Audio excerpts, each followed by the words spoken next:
মৌলবাদী সংগঠনের দ্বারা বাংলাদেশের হিন্দু নির্যাতনের বিরুদ্ধে শিলচরে প্রতিবাদ সাব্যস্ত করেন হিন্দু সমন্বয় মঞ্চ সহ বিভিন্ন হিন্দু সংগঠনের কর্মকর্তারা।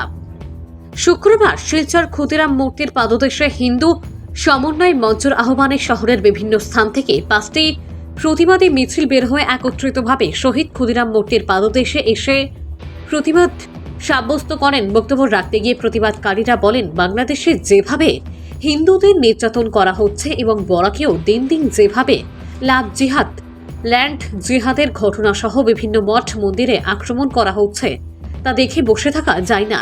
এ নিয়ে হিন্দু সমন্বয় মঞ্চের আহ্বায়করা আহ্বান জানান, এর প্রতিবাদে শুধুমাত্র হিন্দু সমাজ নয়, অন্যান্য সমাজেরও প্রতিনিধিরা এ বিষয়ে যেন মুখ খোলেন, অন্যায়ের প্রতিবাদ করেন এবং বাংলাদেশের সরকারকে তীব্র ভাষায় ধিক্কার জানান। বাংলাদেশের ছাত্র আন্দোলনের নামে মৌলবাদী সংগঠনের দ্বারা হিন্দু মা বোনদের উপর যেভাবে অত্যাচার চালানো হচ্ছে তা কোনো মতে মেনে নেওয়া যাবে না। এদের হিন্দুদের উপর নির্যাতন বন্ধ করা সহ বিভিন্ন দাবিতে জেলা শাসকের কাছে একটি স্মারকপত্র প্রদান করা হয়। আজকের হিন্দু সমন্বয় মঞ্চের উদ্যোগে বিভিন্ন হিন্দু সংগঠন, বিশেষ করে রাষ্ট্রীয় বজরং দল, মাতৃশক্তি এবং বিভিন্ন অঙ্গ সংগঠনের যেসব ভাই ও বোনেরা উপস্থিত হয়েছেন, তাদেরকে হিন্দু সনাতনী ধর্মের পক্ষ থেকে সাধুবাদ জ্ঞাপন করছি, অভিনন্দন, শুভেচ্ছা জ্ঞাপন করছি এবং সংক্ষিপ্ত আকারে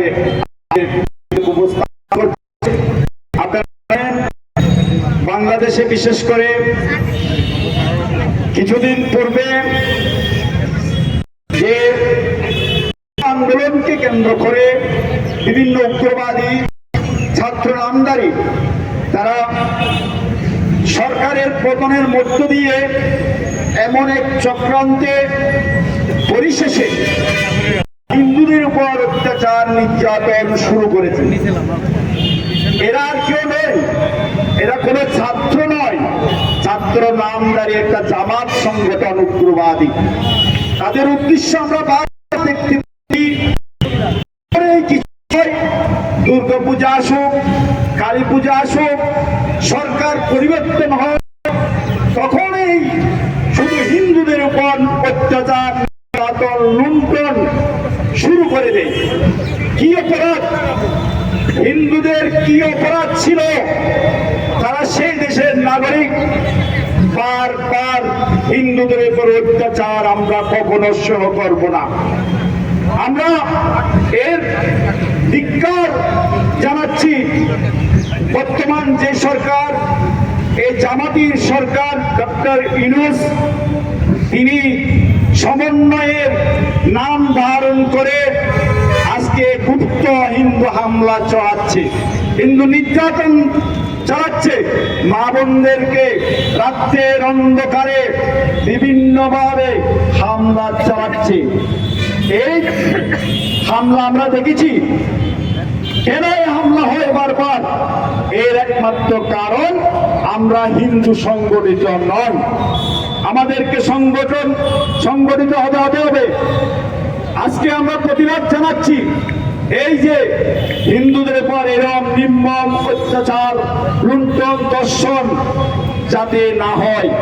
মনে রাখতে হবে, বাংলাদেশে 15 কোটি মুসলিম আছে সম্প্রদায়, তারা সংখ্যা গুরু। আমাদের 2 কোটি বাংলাদেশে হিন্দু রয়েছেন, তাদেরকে স্মরণ করে দিতে চাই। এই ভারতবর্ষে প্রায় 18 কোটি মুসলিম সম্প্রদায় আছে। আমরা যদি শুরু করি তাহলে আপনাদের কি অবস্থা হতে পারে সেটা একবার ভেবে দেখুন। আমরা এই কাজ করতে পারি না। কর্মকর্তারা, উপস্থিত সুধী নাগরিকবৃন্দ, আজ শিলচরের জন্য এক ঐতিহাসিক দিন। কারণ যেভাবে বাংলাদেশে হিন্দুদের উপরে অকথ্য অত্যাচার করা হচ্ছে এবং একই সাথে বরাকের বিভিন্ন স্থানে যেভাবে বিভিন্ন মঠ মন্দিরে আক্রমণ, লাভ জিহাদ, ল্যান্ড জিহাদের ঘটনা চলছে, এই সমস্ত কিছু নিয়ে এবং বিশেষ করে বাংলাদেশে মৌলবাদী কর্তৃক শিলচর, করিমগঞ্জ, হাইলাকান্দি, খোয়াই সহ ত্রিপুরার বিভিন্ন অঞ্চল, ডিমা হাসাও, জিরিবাম ইত্যাদি অঞ্চল নিয়ে সম্প্রতি মৌলবাদীরা যে ম্যাপ জারি করেছে সিলেটের সাথে ভারতের অংশ মিলিয়ে তারা একটি নতুন দেশ চাইছে এবং পাশাপাশি অনেকেই বলছে উত্তর পূর্বাঞ্চলকে ভারত থেকে কেটে নিয়ে বাংলাদেশের সাথে সংযুক্ত করা হবে। এই সমস্ত বিষয় নিরিখে আজ অনেক অনেক হিন্দু সংগঠনের যৌথ ক্ষেত্র, আমি রিপিট করছি, অনেক অনেক হিন্দু সংগঠনের তথা বিভিন্ন মঠ মন্দিরের যৌথ ক্ষেত্র হিন্দু সমন্বয় মঞ্চের মাধ্যমে আজ 13ই সেপ্টেম্বর 2024 ইংরেজি ভারতের অন্যতম স্বাধীনতা সংগ্রামী মহান বিপ্লবী শহীদ ক্ষুদিরাম বসুর মর্মর মূর্তির পাদদেশে আমরা একত্রিত হয়েছি। যে বিষয় চিন্তাজনক তা হচ্ছে আমরা শুনেছিলাম, আমরা নতুন প্রজন্মের আমরা শুনেছিলাম আমাদের পূর্বপুরুষদের বাংলাদেশ থেকে অত্যাচার করে বিতাড়ন করা হয়েছে।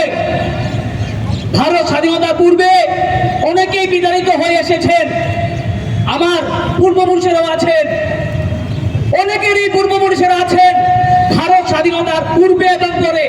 যে গল্পগুলি আমরা শুনেছি, যে ঘটনাগুলি আমরা শুনেছি তা উদ্বেগজনক।